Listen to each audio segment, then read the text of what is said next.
बालों को सुलझाते सुलझाते मैं खुद उलझ गई हूँ। आफ्टर ऑल आज हम जादू करने वाले हैं, मीन्स बिग बो का छोटा वर्जन बनाने वाले हैं।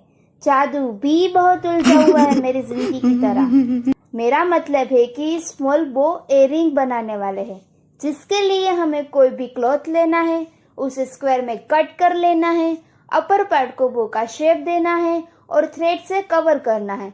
सेम प्रोसेस हमें लोअर पार्ट में भी रिपीट करनी है।